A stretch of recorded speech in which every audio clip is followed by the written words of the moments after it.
I think like 2 or 3 years ago, it was one of those times Joseph came in, and we were all sitting on the ground, and I was just being weird. Like we had our shoes off, so I like put my foot up close to his, and I spread my toes, and like he never moved or anything. Oh no! So his foot's there. That's weird. And dude, my toes interlock, No. and dude, he opens his do we interlock toes? Dude, I've got a picture of it. biblical covenant Dude, right there. I've got a picture of it. So, once every 9 months, I'll just fire it over at him. Miss you, brother. Yeah, Bro, that's funny. Yeah, I'll have to locate it. But y'all got some big toes, like to be able to spread them like and that. toe control. Yeah, Yeah, I don't. the control. Incredible. I don't have that much toe control. Wow. Dude, you could probably pick up that coffee cup right there with your toe. Ooh, Dude, I think I probably could. Really? No. I mean, Well, Nadine's her toes spread like she can, like they're like little fingers. Mine are just like they move together. Yeah, I don't have a lot of dexterity. Is Your that the right toe word? dexterity? Yeah, it's bad. If Steven was here, he'd be like, "Well, that's because you guys Unhealthy foot. you need a shoe that has an Dude, that's open toe exactly- box in order to be able to get that spread where you can have proper. And then there's these little things you can put on your toes in order to strengthen them, like your fingers. Yeah, I don't have toe weights. It's true. Like I agree with all of it. Like yeah. it's true. I'm at the age right now where I'm overwhelmed by the amount of things that you Oh, need to yeah, I do know. in Isn't order to that stay annoying? healthy. Yeah. I'm overwhelmed. I'm Yeah. like I literally I went to PT yesterday, physical therapy yesterday on my neck, and today I went to the chiropractor. I had a massage last week. I've got the neck issues going on. I'm trying to figure that out, which I'm not. Yeah. So I'm just in perpetually this. It's because you're not doing this one extra thing. Yeah, it's always something else. I just bought a new pillow online. Waiting, I should get that Tuesday. It's like $65 pillow. Yeah. My pillow, bro. Let's go. No, actually, Canceled. I used that at one point, and it's not right. I'm currently using the Cube pillow. You got the Cube? I got the Dude, Cube. that's high I was dollar, big looking guy. at that. It's pretty well. We tested it out. We got one. Amber wanted to try it out. She didn't like it, so I use it. Explain it to me. So here's the problem that I think. I like the fact that it dodges the shoulder because it's square, but I don't know if it's too high. It's probably, to me, I feel like it would be too high. I guess it all depends on your shoulder to the angle exactly. here. That's So what we how got to could work you know on. that? It really needs to be customized. What you need to do, Yes. just Measure go it sleep off. at Brent's house tonight. That's it. You can Don't test grab and the see. pillow and bring it to my house. No. Go literally. Exactly. I have to come sleep in her bed. You Brent, gotta need try you it and out. Amber to go ahead and get on the couch. I got to really try this out. So weird. Full That's a weird experience. dream. Absolutely. That's like It's a a weird nightmare. dream. Yeah. Yeah. You see how difficult it is being 39? It's ridiculous, man. Yeah. It's ridiculous. Let alone the spiritual stuff. Like, this is all just Nah, I don't have physical any stuff. spiritual yeah, right. No, I got to be doing this, got to be doing this. Yeah. Oh, hold on, one more thing. Hold on. If you want to order a Cube pillow, I have a promo code right here.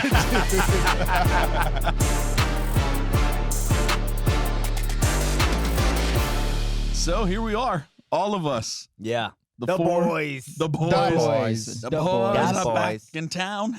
Actually, our thing back there says the boys. Oh, Sure. Slim Shady and the boys. What is? Slim Why does it Shady. say Slim Shady? I don't know where'd that come from. So in this room, there is a nod to everyone indirectly by our decor team, the people that put this thing together. Yeah. So the truth is Slim Shady is a nickname that one of the decorators calls me. Really? Yeah. Ah, interesting. I don't know what they told me, that there is a nod to everybody in here. Do you guys know what yours is? I see a golf ball. That's it might one. be that. I see cynical. I think that cynical one's me. theories. Is that you? I think That's Joel. that was me. I don't know. I'm just a had a coffee guitar. bag behind us, but we had to use I got it. Brent's. You would think Yeah, it's that's the happened. coffee. It's not. It's the mushroom. Hence the last week's boy. Black Street Oh, story. yeah, I know. I didn't even talk about that Didn't part. talk- you just said sober. You didn't say from what. That's true. Shrooms. Did I send it to y'all, or did y'all send it? And the guy that was tripping on ketamine. Oh, at my the- God. he had to get Oh, his, I think I Brent sent sent that. his did I send ankle. that or I you don't sent know. that? One of us sent it. That was But Yeah, Brent. so that's He was tripping Quality. because his ankle went got in a dislocated. KO. Yeah, he Dude. was like, He said, "This snake hole is wonderful." It was crazy. He's gone. The guy at the doctor's like, yeah, this is a little bit further than they normally go. He's gone. He was, yeah. I mean, That K-hole was swallowing him up. Now he's on the streets of San Francisco. Yeah, it set him off. He wasn't an addict, and all of a sudden he dude. gets shot up with ketamine. Yeah. He's like, I need to break my ankle more often. I want to live like this. This is wonderful. here we are. Season 2, episode 12. We are flying through season 2. Oh, yeah. Dude. Rumors are this is the best top 2 seasons that we've ever done. Wow. That's- Really? that's People some are of the- saying that? Top Yeah, 2 that's seasons. what people Wow. are. There's This a lot is, of chatter out there about yeah, this our is podcast. one of the top 2 Wow. seasons that have been produced Dude, through I this feel podcast. honored. Yeah, you That's should. crazy. Honored, should. privileged, and It's the only oppressed. 2 I've been a part of. So thank you for inviting me into this circle. Yes. For this. I don't want to say it's because of me, but Yeah, I want to thank you guys for inviting me into the circle. Very cool. You know what, guys? I want to. real quick. We're all gonna say. I couldn't even do it. I couldn't even do it. You know, if you're appreciative of being in the circle as well, like, comment, Yes. subscribe, email ncunscripted@northwood.church. Subscribers. It has been a while since all of us have gotten together. We've Yeah. done interviews, we've had breaks, but we were thinking it's been like 4 episodes, or at least about a month since we've all been together. Yeah. So curious, has anything cool happened, or has it been really lame and boring since the last time we gathered? I'm 39 now. Wow. That That's may be cool. That might be something that happened since the last time we were all together. I'm 39. Happy birthday. I'm 39. 39 also. So are Wow. you? You've turned Since the last 39. time. Yeah, Wow. it's true. A whole year. A whole year since we've been together. Yeah. Anything else cool? Was your missions trip? Was that? I don't remember when that was. Yeah. Honestly. That was in September. Yeah, no, we talked about it since then. Yeah. Okay. Was that the one that Did you Mike ever just sit went in on? your chair? It was a different one. I did sit in my chair. You did, and you I did. processed. I processed. about it. How was that? The thinking chair. It was great. What did you write things down? No, not too You much. just sat We there? got to go to the Just- writing chair. Yeah. Do you have a Thinking green chair? I've got a thinking chair, but it's in my garage. So I'll Really? sit out there and just Yeah. hang out a little bit. And I was in there the other day, and this car drove up, and I was like, "Hey, what's up? What's up?" And this dude came with a bag, and I'm thinking, "What is this?" And all he says, one word. He comes up to me and says, "McDonald's?" Oh, I said, no. He said, "You sure?" I said, "Yes." And then I hear my neighbor, "It's me." Oh, it was The old DoorDash DoorDash. McDonald's. As he was going back to his car, the neighbor said, "It's cold." I'm thinking, Oh, dude, you It's just McDonald's. DoorDashed McDonald's. McDonald's. It was already Double. cold at McDonald's. yeah. You spent double for them to actually deliver it. And I Yeah. mean, what did you expect? you know? Yeah. I mean, you got to be in a dark place to DoorDash Well, McDonald's. I guess he hasn't been tipping well because apparently DoorDash and Uber, they came out, they interviewed a whole bunch of employees or I guess W-2 contractors of DoorDash, and they said if you show a history of non-tipping or a low tipper, expect a later delivery. It's true. How do they know? So you got like a history of Yeah, you profile. got They a can see rating. what you. You got to rate Yeah, it. you got a rating. Yeah, you got to rate wow. each other. Oh, yeah, the Okay. social score is back. All right. So we've Yeah. had McDonald's, we've had thinking chairs. I went on a golf trip and ended the golf trip with the LSU Alabama game. So that was fun. Ooh, you were Ooh. in Alabama, right? T-Town. Yep. Well, I played golf in Starkville, and then Nadine and another buddy, his wife, picked us up, and we went to T-Town. Tuscaloosa. Row Tide. Road Tide. Row Tide. Road Tide. R-O-W-T-I-E. Road Yeah. Tide. So it was my first time going to Row Tide. it's the first time going to a Bama game at Tuscaloosa, and so Division I college game. I've only ever been to LSU. So You've been to LSU Mighty Southern Miss. I don't. Sorry, yeah, I went there. Easy. The Too. Rock. SMTT. The Rock. Yeah, I don't consider that. Anyway, I've been to It's Division is One. South Alabama Division One, Yes. so I've been there too. Wow. Anyway, Those don't count. so Wow. yeah, I know that's what I'm saying. So I, as far as I will rate the tailgating experience. Yeah. I will say this: LSU is full of drunk Cajuns. Your I feel kind at of home people. there. You know, Yeah, not the absolutely. drunk part as much, but Yeah, Cajuns, Cajun, yeah. Cajuns part, and I understand that culture. Like I get it. Like you know, what I'm saying it's just I Yeah. get it. And I've always heard like, oh, the LSU, it's a little raunchy. blah, blah, blah. I'm like, what are you talking about? This is great. You got people throwing up in bushes, Yeah. you know. This is what football's all That's about. what we do, right? Cajuns and overalls. Oh, yeah. Crawfish Pet everywhere. alligators on leashes. That's what it looks like, right? I was just like, this is great. Family.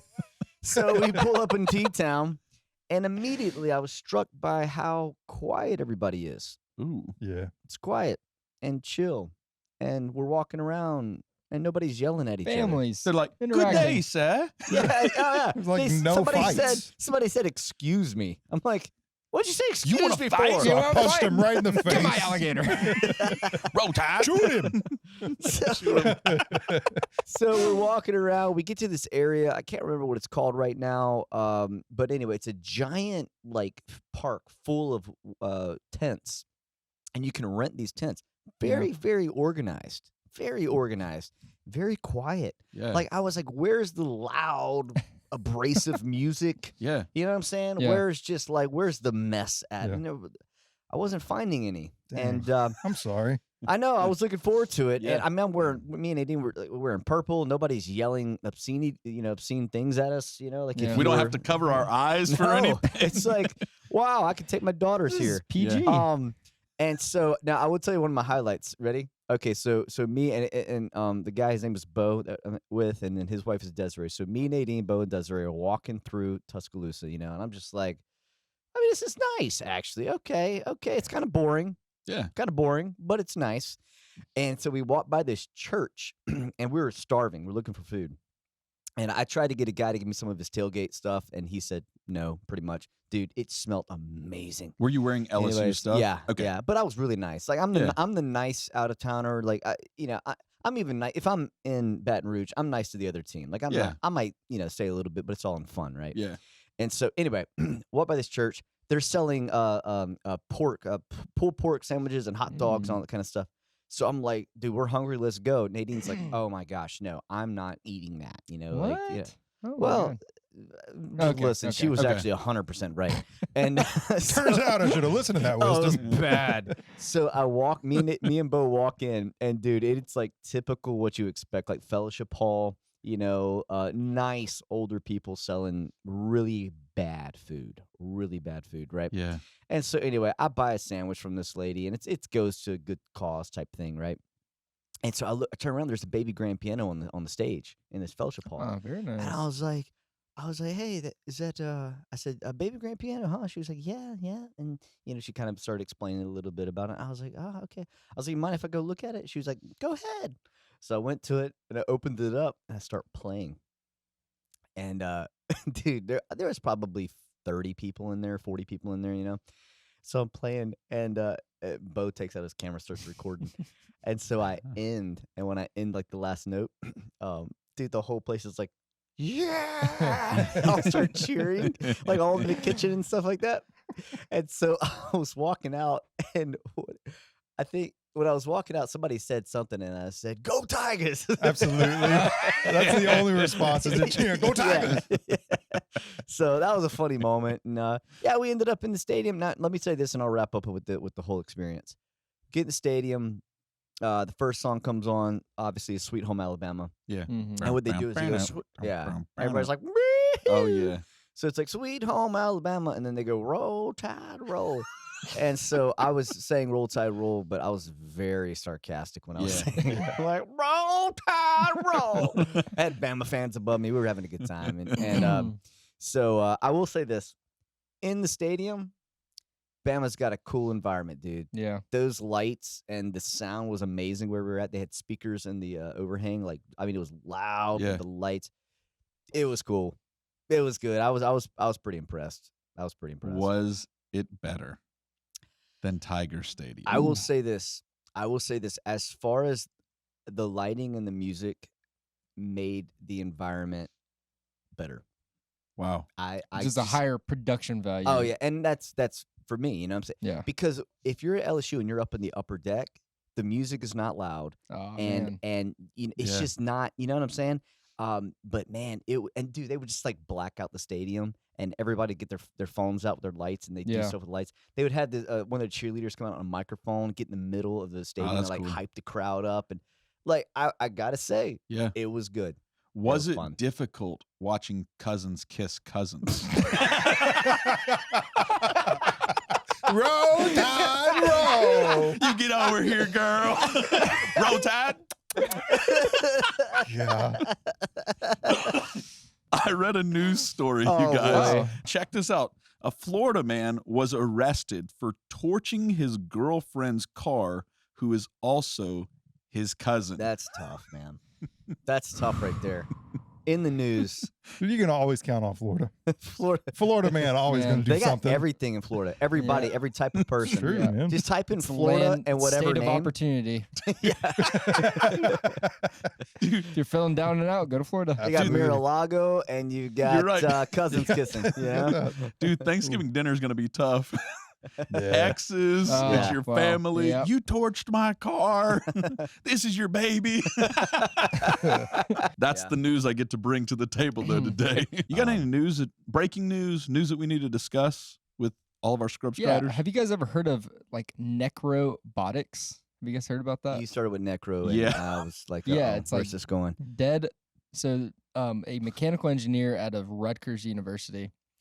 She was in her dorm or somewhere on campus, and she saw a dead spider curled up in a corner. So she's an engineer. She's like in school for it, and she noticed how the legs were like super curled up. So she said, "What if we can use the spider as a control arm for picking up objects, because spiders have the ability to be able to grab very heavy objects without breaking them, or very light objects without breaking them, because of their weight distribution on their fingers or their whatever those hand things are." So here's what's interesting about it. The spider themselves actually don't have muscles that activate those legs. It's actually hydraulic fluid. It basically works like a piston from their body, excretes fluid into the arms, and it pulls it out. So what Oh they're my. doing with dead spiders now is they're injecting them with fluid and using them as a mechanical arm to pick up objects. So they're saying that over time we're going to be Wow. able to use dead things and like mechanisms that dead animals, like abilities that they have, to be able to pick up things and use Question. them for other future Wow. projects. Question. Dead things decompose. Yeah, Ooh. so spiders have a way of the way their skin is built, they'll be able to use and code them differently and stuff like that. Why though? Spiders are so small. That's the point. They can grab certain things, and the engineering that would take to replicate what spiders can already do would cost way more compared to using actual spiders. And then you think about the 3D technology going behind using that. Maybe you can make a 3D mechanism that mirrors what they're doing. So it's all about maximizing a dead spider for its capabilities. Won't he do it? I Wow. don't think he will. I mean, I'm going to be honest, guys. It's mean, one of that's- it's one of the next waves of technology, and that's literally just started. okay, I real- don't think it. Okay, I will put down. I'm not gonna put down any money. I don't care that much. I don't think it's gonna actually take off. Yeah, I I don't think know. it's one of those things. It's like that would be cool. Like I can't even say I fully understand it, but I don't think it's gonna take off. So I think people will do this. Ready? Watch this. pick up things. That's what he did there. you know what I can do That instead technology of was amazing. wow. So here's the real question. I think this is Mhm. how we'll find out how much you believe in it. Yeah. Have you already invested in the technology of this? I haven't. Okay. Have you thought about it? Yes. I like the honesty. He knew as I started. He's like, "Oh man, don't ask the second question, Micah." God. You were talking about robots and all that Mm-hmm. kind of stuff. They're using a lot of AI with robots and that type of Mhm. stuff. And a robot, like a crane type thing that was controlled by total AI and all robotic, crushed a human the other Very day. nice. Mistaked it Maybe. for a box. Wait, where did this happen? I don't know where it happened, but I saw it on the news. Was it a dead spider connected to the? It was like a crane. No, the headline said, robotic crane mistakes human for box and crushes it. What? It's a pretty big mistake.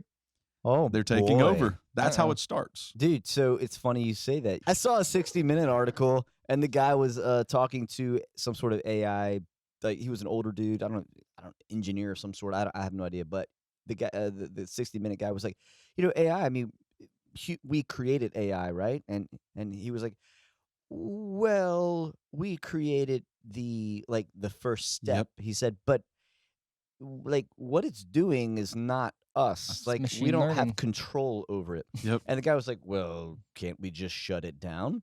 And he's like, AI is much more intelligent than we are. And he started naming off all of these like psychologists, all these books and all of this material. He said it knows how we think and it will convince people of whatever. Because it knows us better than we know ourselves. And he was basically saying that what you just said, it's going to control us through whatever form, manipulation, propaganda, whatever the case is. And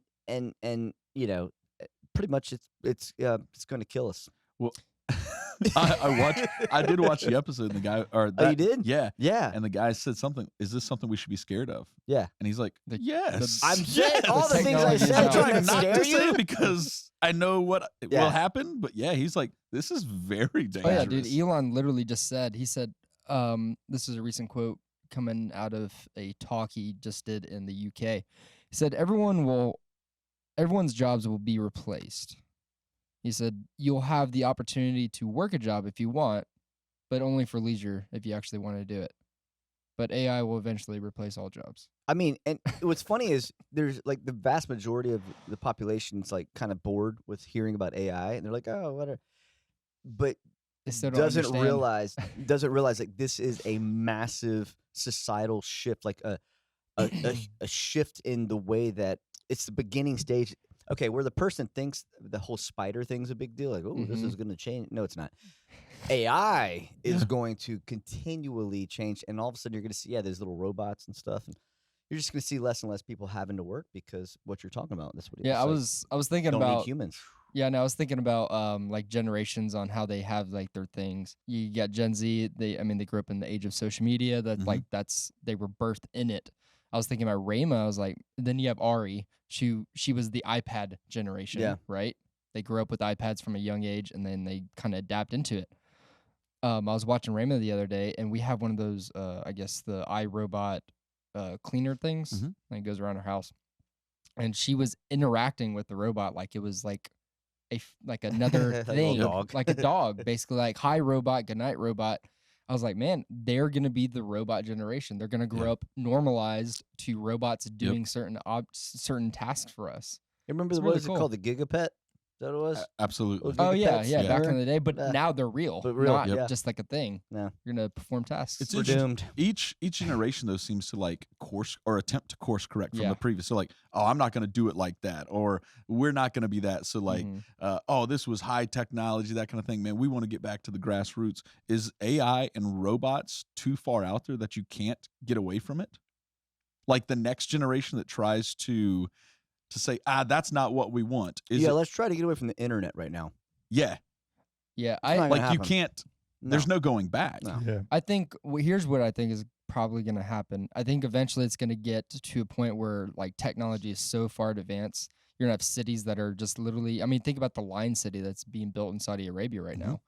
These are going to be future cities built that are all integrated with technology. Everything. No cars, no nothing. It's just all tech and fuel efficiency. It's just like it's built around that system. So it's a whole eco city built around that in AI. And then what I think is going to happen is you're going to have communities that are going to opt out from that, just like you have the Amish communities. But I think they're just going to be less religious based. It's going to be more values based. Hey, we're a non-tech city. I can see that. Non-tech city built around that, and you have to buy into this community. Just like you have your retirement communities. I think you're going to have non-tech cities that, hey, we want to go back to the grassroots of it. Yeah. I'm thinking about all the farming, the micro farms that are taking over all over the place. It's very interesting. Look at us. We just solved the next 40, 50 years of society. Oh, yeah. Just like that. All right. So, hey, last week or the last episode of the podcast, we talked about church. We talked about teenagers. We talked about young adults. And it was four of us again, but all of us talked about growing up in church and that kind of stuff. It spurred a comment. or a question that we're going to kind of get into today. And here's the comment. It was from a DM, actually. It said this: all you guys have grown up in the church. What has been the most damaging or difficult moment that you've encountered as a Christian? And then it does say, not as a staff member of a church, just as a Christian. It's a difficult, damaging moment. Like made you want to lose. What has been faith the in- most damaging teaching, or a difficult moment that you've encountered as a Christian? So it's two different lanes potentially. Yeah, I think there can be multiple lanes of even the lanes, because it's like, you know, there's in the upbringing, you know, as a kid, as an adult, like there's a lot of different time periods, and then subjects. Is it theological? Is it relational? You know what I'm saying? There's a whole lot of, because when you say teaching, I think of theology. Yeah. Me too. But then just difficult moments, it's like in relationship to people or leadership and stuff. So yeah. Yeah, a lot of ways you can go. I think for me, the first thing I thought was the teaching wise. Yeah. And so for me growing up, obviously grew up Church of God, which if you don't know is like heavy Pentecostal. So there's like the whole holiness thing. So if you take Pentecostal, you know, long skirts, can't wear makeup, all that stuff, I would say the Church of God is, if that's King James Version, Church of God is like new King James Version, where it's still like, you can wear makeup and, you know, shorts, but that's it. But still super holy, called out, you know, you should be set aside from the world. And so what that did for me was create this fear of looking like the world, or like, I didn't know how to be a normal human, if that makes sense.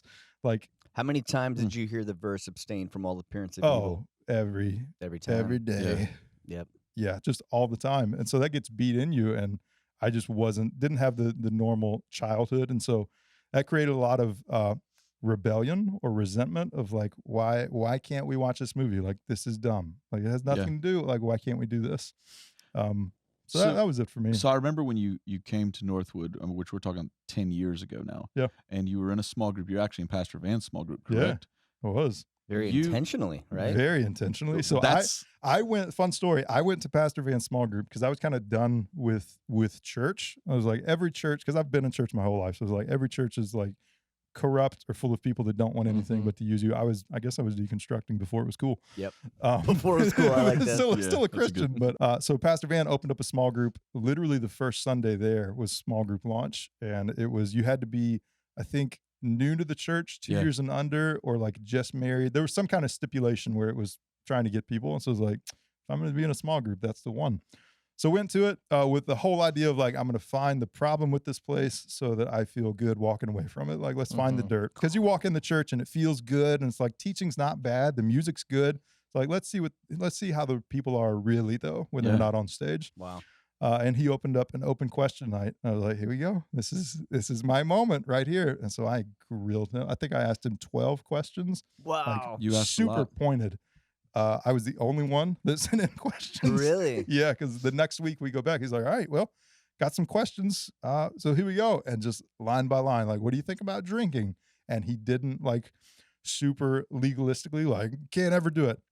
Did talk about, you can't get drunk. And he did put in his personal opinion, which I appreciated. Like, hey, I don't do it. I don't think you should. But the Bible clearly doesn't say that you can't. Yeah. I was like, oh, didn't see that answer That was coming. honest. Dang it. He's I like honest. All right. Next one, speaking in tongues and Holy Spirit. Let's Hey-o. go. Like, either you're going to be super Pentecostal or super like Baptisty and say it can't be done. Yeah.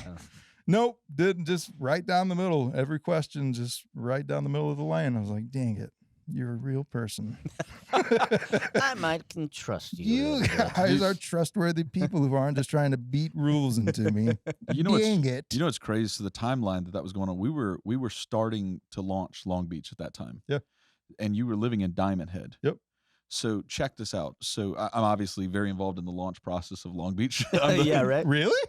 Check this out. Pastor Van sent me a list of your questions, and he talked about you and Christy. And he said, this is a good family. He said, they're searching for something.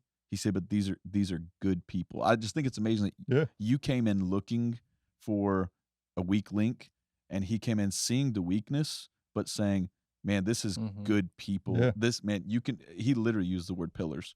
These can be pillars in your church. Wow. So I'm just, 10 years out, I'm saying, holy smokes, you were looking for a way out, and he was saying, these are people you can build on. Yeah, it's crazy. He was a secure leader because, like, a lot of leaders, pastors potentially, whenever somebody comes in asking a lot of questions, they see that as a threat. Yep. And to see someone who's asking questions and not seeing the questions, but seeing why they're asking the questions and understanding it and being like, I know what's going on here. It takes security to be able to, to be able to respond like that. But dude, one of the questions, just speak to real quick, was honestly the last question was, what does Northwood look like when you're done? Yes, like when you're not lead pastor anymore? Because that was a big deal to me. Because like I said, you don't see churches transition well.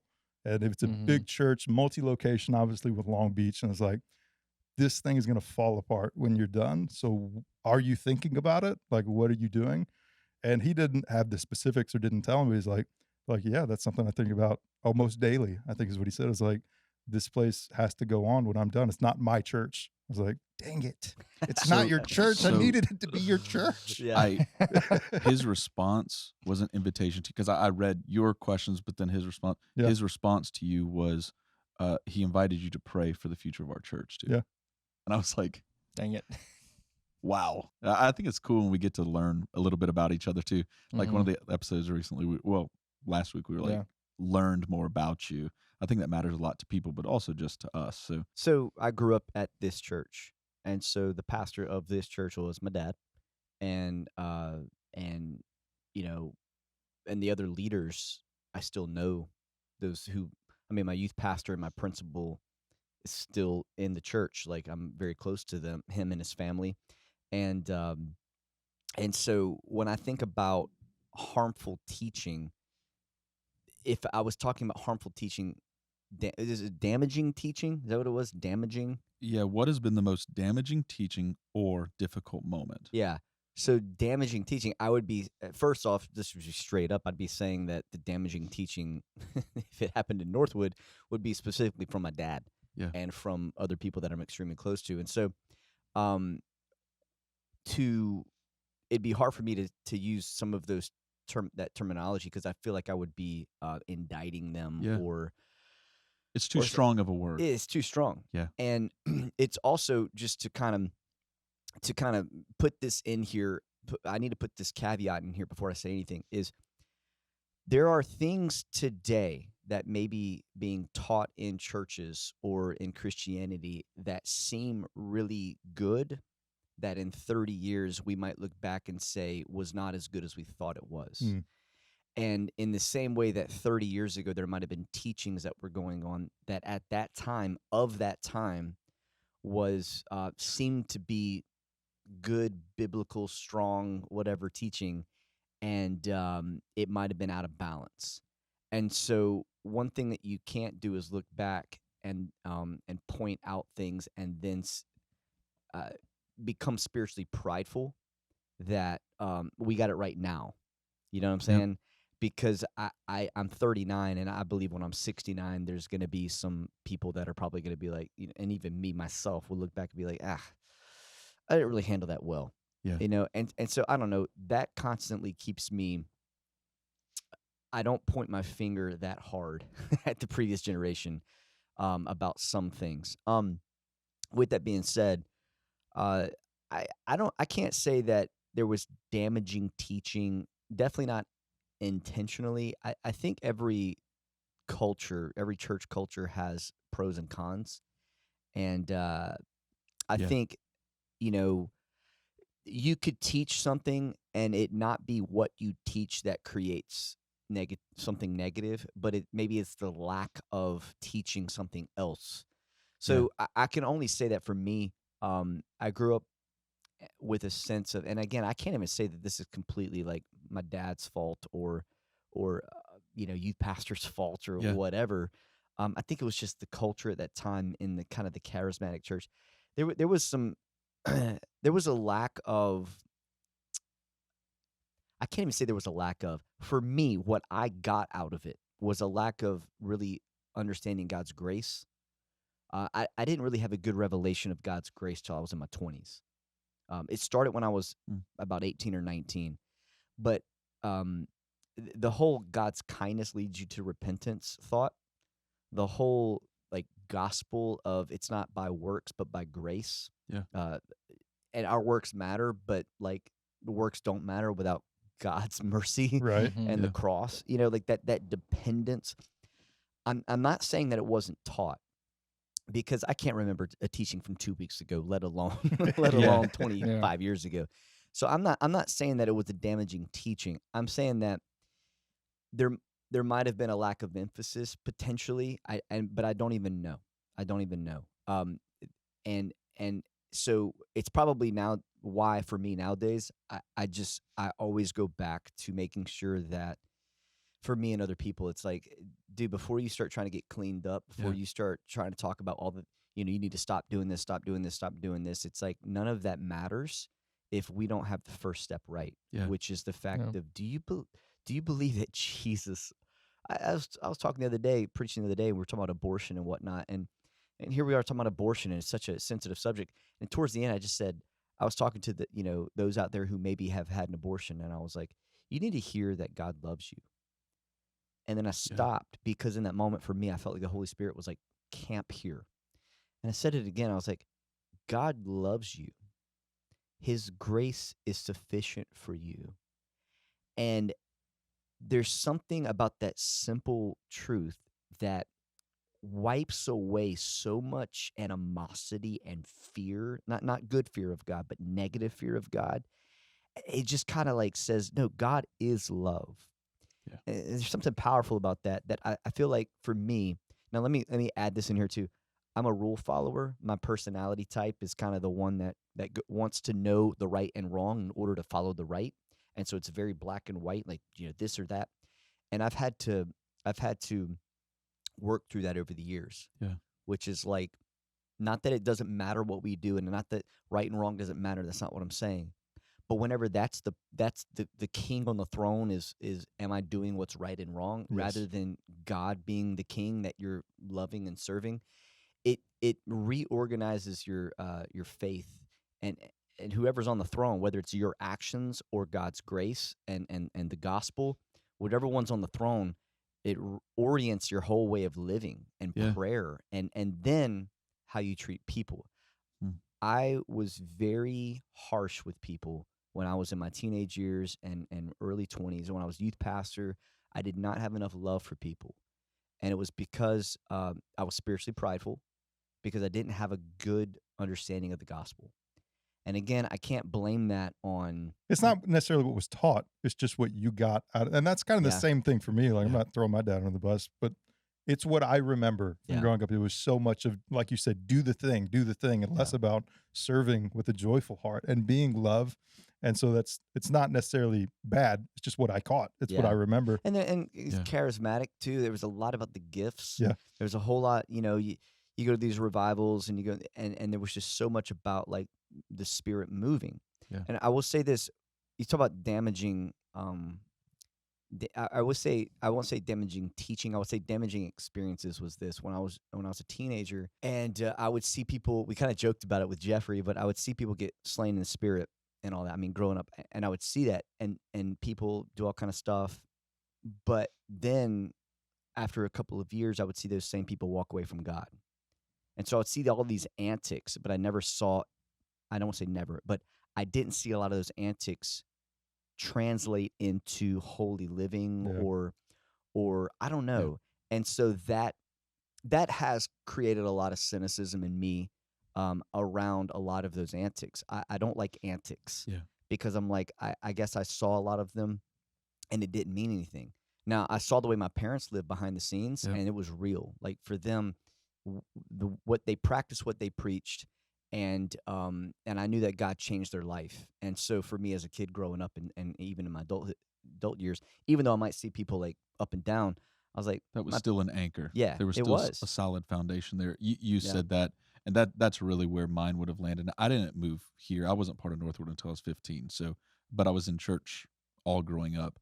I found myself always in charismatic churches and really, really word of faith. And now looking back, seeing what it produced in me was this desire to always see what God was doing and and almost putting your hope, your faith, your confidence in the outworkings of things instead of the person that does it all. So, you know, if a miracle didn't happen when the prayers were made, if the limb didn't grow out, if the provision wasn't there, it caused questioning about where is God? Like what? And it, for me, did it cause you to ever question the person's faith absolutely, and whether and their holiness and all that? Yeah. That's what happened. Yeah. And but even for me, it was, hold on. I remember times where genuinely I'm praying that God would heal. I remember a particular instance where, we were praying over a pastor connection. His wife was sick, man, sick. And there were thousands and thousands of the biggest names in the world praying for this woman to be healed. She was like in her 20s. And dude, she died. And I remember thinking, is God real? Yep. I remember thinking, was my faith not enough? Like, Right. did I not even have a mustard seed? Because I remember praying or laying on the ground weeping for this person, and hundreds. And I remember just questioning. But it was because I was looking out the outworkings of things. Dude, I had a moment personally for me like that. I was probably 14, 15 years old, but I tore basically every tendon in this ankle, like playing basketball, landed on the concrete, and my foot did this, and everything just snapped immediately, like loud bang. The next week was camp meeting, or it was the next week was like camp meeting, which is big revival, like statewide service. Everybody comes together, and the Spirit's moving, like all the antics, all the things.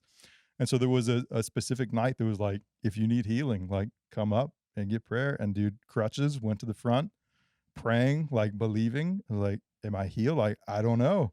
Literally like walked back to my chair without crutches. Like, maybe I just have to step out and do this thing. Yeah. And just nothing, like, nah, your ankle's still jacked up, bro. Like, dude, you need those crutches when you're done. I was like, is that me? Same thing. Like, bro, did I not have enough faith? Like, am I not saved for real? Like, maybe God doesn't hear me. Dude, I went to a church conference, and the guy was a revivalist, and he said, I've got the gift of healing.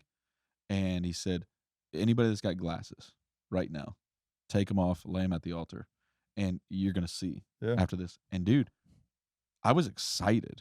Like literally, I'm fired up. And dude, I'm following the instructions. I took my glasses off. Dude, I took them off. Stepped on them? Dude, them? Oh, gosh. That's real faith. People were doing it. Oh, boy. And he instructed them to do it. I couldn't. But dude, for months after, I was like, I should have crushed them because you didn't really trust. I didn't step out of the boat. Yeah. So I don't know, man. that was for me. It's tough because now we're all in our 30s and almost 40s, and all of that was happening whenever we were all teenagers, and it's always happened, and that theology has always been there, and it's going to remain. And there's a lot of people that I know who are like there. You have to hold two things in tension at once. It's like, I believe that God is creator of the universe. Yeah. I believe that he can do anything, but I also believe that he has a sovereign plan that doesn't fit our plan. It doesn't fit our comfort. It doesn't fit our equation, our logic. In the same way that nobody knows when Jesus is coming back, nobody actually knows why God determines or will heal or not heal or act. But I tell you this, we also don't know how many times God has acted. That's so true. And I don't know how many times maybe I've had a disease developing in my body, and God said, no, it's not time. Yeah. And he healed me, and I didn't even know it. Like, we don't know those things. And so we see one thing and we're like, God didn't do that. Why not? And it's like, you have no idea. How many times has God spared me from a car wreck and I didn't know it? Yeah. And then the one time that somebody doesn't get in a car wreck, it's like, why didn't God protect them? It's like, we don't know how many times he had protected them, or that we don't know all of those things. And so what I think the faith conversation or the do more things, I think all of those are antics. If you're wondering what we mean by antics, there are antics that seek to put God into some sort of box or pattern that we can access And we have the power because he's in us. We now have the power to do those things. And it's bad theology. Yep. And so if you have people that were raised up in that and they deconstruct, we've all had a version of deconstruct. Everybody deconstructs to a certain extent. It's true. When you deconstruct, it's how far do you deconstruct? Well, I deconstructed and was like, I'm not going to make the sign and the wonder the thing that I get excited about. Beautiful. I'm going to get excited about the gospel. Yes. That's what I'm excited about. Yeah. I'm excited that whether I see this little sign or wonder, and little might sound derogatory to signs and wonders. For me, I feel like I had to prioritize it that way. In comparison to the gospel, it is. Like ultimately, God is sovereign. I trust in his character, even though I don't understand how this kind of goes together right now. I trust in who he is, and I trust in his plan, even though I don't understand why it had to be that way. I'm going to trust. Yep. I'm going to continue to trust. I mean, think about Jesus. I mean, he even said, he says, you guys are looking for signs and wonders. I am the sign. Yeah. I am the sign. So It it's wasn't like, enough. man, even back then, he was already healing people. People were seeing it happen. And they still said, no, we want more. You're right. So, We want more signs. so that was the scripture in that whole thing. Yeah. Somebody was praying, and I pray this sometimes, or I have prayed this in the past sometimes, but God, make a name for yourself, man, heal him, right? And one day, I don't know if somebody said this like in a sermon or if I was reading the Bible and it hit me. I can't remember, but all I know is this. One day it hit me that Jesus Christ himself, God in the flesh, is standing in front of people, preaching, teaching, and doing signs, wonders, and miracles, raising people from the dead, and they still crucified him. Yep. Yeah. They didn't believe that he was doing it, and even they didn't even believe he was doing it in the name of God. Like they thought it was in the name of the devil, right? In the power of the devil. At that point, I was like, you know what? Even if people are raised from the dead, that does not mean that people are going to get saved necessarily just because of that. Yeah. That's not the thing that's going to prove that God is God in people's life. It only comes by revelation of who Jesus is and what he did on the cross and his resurrection and the hope of his return. That right there, and the fact that we are in the in between, right? Yeah. The here and now. We're wanting what's in the future, but we're still in the brokenness of sin, and that hope anchored in Christ, and everything else at some point is going to be out of our control, and it's not going to make total sense. And if my faith is based on all of those things always making sense and always working out, and the leg growing out, or if that's where it's at, 100%. it's not going to work out. It's Jesus, but it's the continued choice to have that hope and to hold on to that revelation, because there are seasons where it doesn't seem, where you have the frustration, and it's like, no, I'm going to choose to still have faith. A moment that hit me in was in 2020 January. I did what's called the shred, where you read the Bible in a month. Ridiculous. Don't recommend. But through that, just in the Old Testament, bro, the theme of like reading all those stories in like a day, it's amazing how God can provide so much for the Israelites. And then just the verse later, it's like, God, are you even real? It's like, bro, like you have manna right now. Like you didn't have anything before. Yeah. And so that brought to me the awareness of like, if I don't intentionally choose to have faith in God, my humanity is going to get the best of me, and I'm naturally going to drift away from him. And so being aware of that has helped me when I feel those moments of like, nope, I believe God is sovereign and up here. And even though it feels like he's down here, like that's just me and my feelings. God's still here. Yeah. Man, I'm thinking about all of our stories. It all stems from like the charismatic movement and like word of faith and healing. It's all about those things. Yeah. And I was raised up similar background, but I saw someone who was close to me had so much faith to be healed and all that.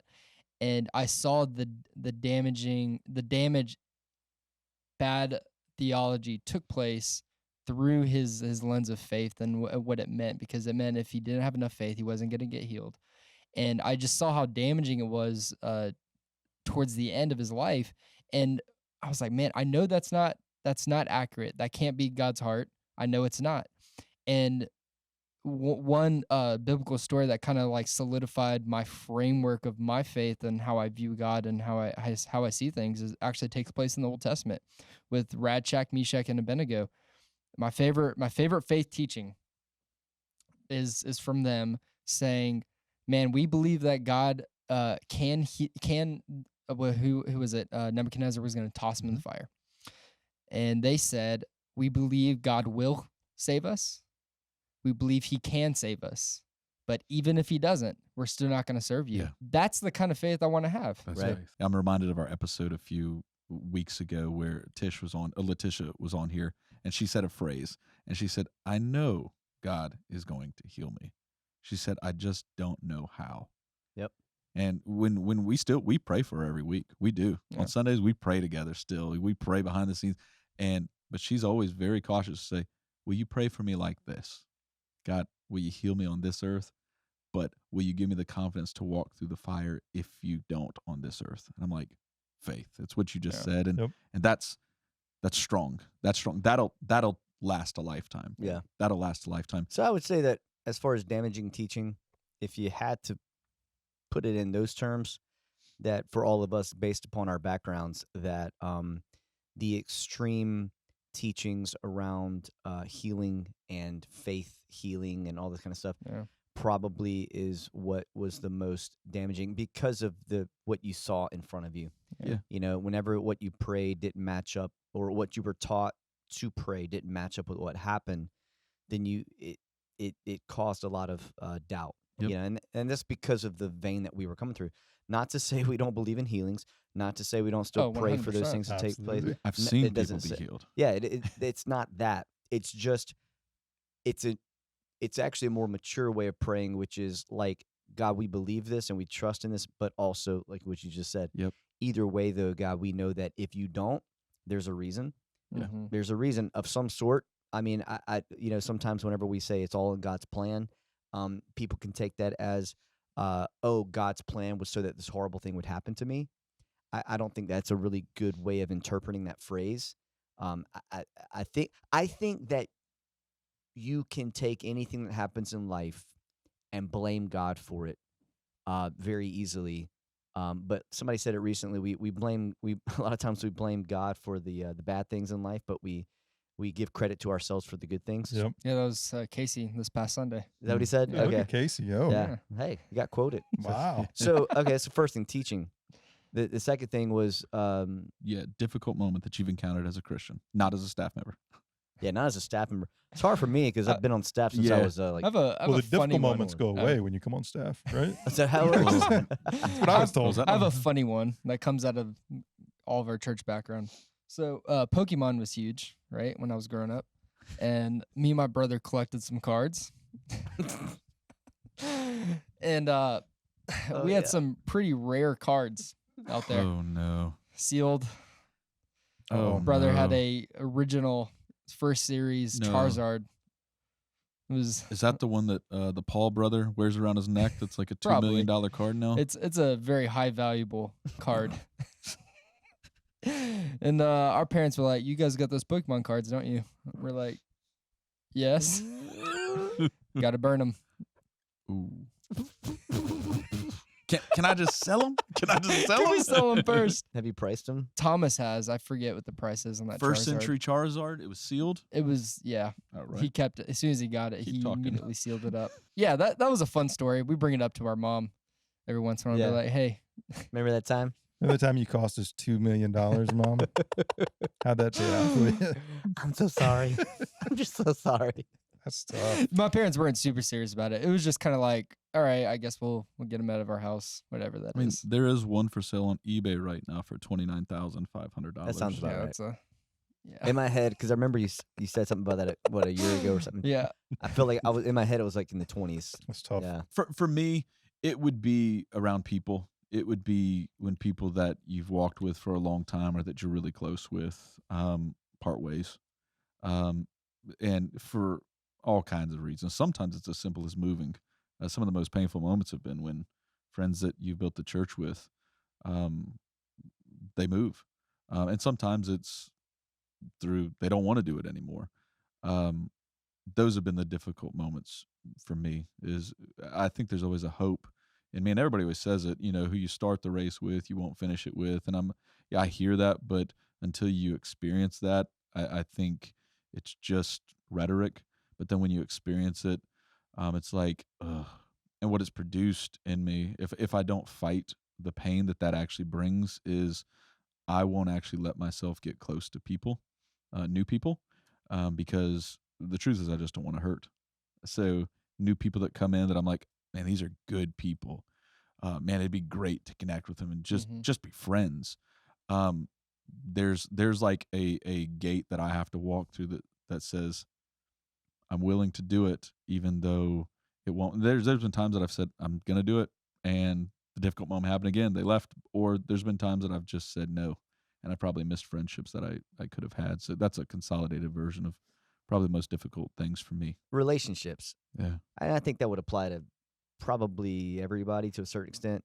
The tension of when I was younger, the tension of separating myself from some people that were starting to live life the way that I wasn't raised to live life. I could have, if I was who I am now, then I would have handled them better. I would have been way more loving about some of that, instead of just like, no, I'm not hanging out with those guys anymore. They're starting to do that. Yep.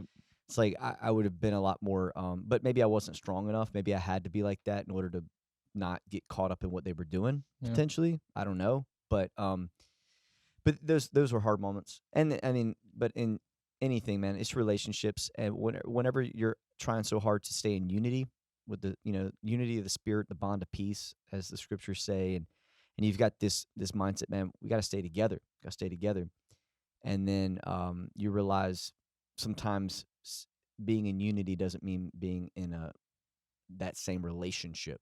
Like, you're just not gonna be as close, because it could be a religious thing, it could be theological things, it could be political things. sure. It could be a lot of things that just you drift, and it's hard. And I think that affects some people differently than others. Like, what's one thing I've learned as I've gotten older? Some people don't really care much. Yeah. They just like, they're Yeah. very flippant with relationships. They're like, hey man, I know we've been, super close like in most of our life, but whatever. I'm like, wow, like I'm not built like that. I'm just Yeah. not built like that. And it affects me. Like I'll lose sleep over broken relationships. And but some people, it's like their threshold of what they'll walk away from a relationship, the reason is like what I would consider to be super low and super like not that big of a deal. But I've had to just learn that people are built different. How about you, Joel? I agree. It's always tricky dealing with the people. For me, a moment I thought of was growing up in a pastor's home, being a pastor's kid, and just seeing how people treat pastors and expect them to be just not human sometimes. Preach it. People dehumanize pastors. And I can say that because I'm worship director, so it has nothing to do with me. But people can dehumanize pastors, or like church councils. Like, I think eldership in churches can be a really beautiful thing, but I've seen that it can be a super corrupt thing as well. Yeah. And there's a lot of stuff that gets done to pastors in the name of protecting the flock. And there's a certain part of me that's just so jaded to that, because my dad loves people. Like, He does. My dad loves people, and to see the amount of people that have just honestly stabbed him in the back has made me, like, I knew at 13 that I was called to vocational ministry, and I ran from that because I saw what it did to my dad, saw what it did to me, and I was like, nope, that's not going to be my future. So just the way that people treat pastors, that's a hot take. That'll get me going. So that's a difficult moment for me. Yeah, my parents did a good job of insulating us from knowing a lot of stuff that was going on. But there was one thing I did know about, because somebody mailed something to our house, and I was a teenager, and this guy had been in our church for many years. He had a key to the church, and they left the church because of something dumb. I would consider to be dumb. And they left the church, and he mailed the key back to my dad. That's painful. Like, bro, we've been running together for many years, and you mailed the key That's wild. back. it's like, what, now I don't know all this. I was a kid, so I don't know all the surrounding issues there might have been, but yeah, you see those moments where, like, your parents, like, them, Yeah. and that they're not devious or horrible people. Yeah. Like, you see your parents cry over people. You're like, dude, like, seriously, let's kind of defend some PKs. It's like you watch your parents uproot their life and move Absolutely. for people who then expect them to be Jesus. Yep. And if they do Bro, if you go golfing, dude, I remember literally we couldn't tell people that my dad decided to go play golf on a Friday because they would get their feelings hurt. Like, you should be, I don't know, I guess praying or really, like, if you went hunting, like, it was always this big secret. Like, visiting the hospitals. Dude, exactly. You should be doing all that stuff. It's like, nah, man, like, I'm a person. yeah. I'm going to go play golf because it's Friday afternoon. Well, it's why a lot of PKs are the worst kids in the youth group. Like the whole narrative, right? Mm-hmm. They're the worst kids, but then they're also the ones that they're the first ones, like, to jet out of the church. I would say I think that our generation of pastors, and maybe like in their 40s and 50s, recognize that and do a lot better nowadays, at least in our circles, of the church structure is different. Yeah. So you said committees and stuff like that. Yeah. What happens is, in a lot of churches, and people will celebrate this, and I don't. We have a different structure than this, but you will have people in the church who get voted into certain positions or whatever. Their family was there for 40 years, and so they just are in that position. Yeah, they got the most money. They pay the Yeah. light bill, so Yeah. And so it's politics, Yep. straight up just politics. 100%. And they pressure the pastor to not say certain things, or say certain things, or go certain places, or spend the money on certain things, or whatever. And so what you have is a pastor who's not the shepherd. No. They're not the leader of the flock, right?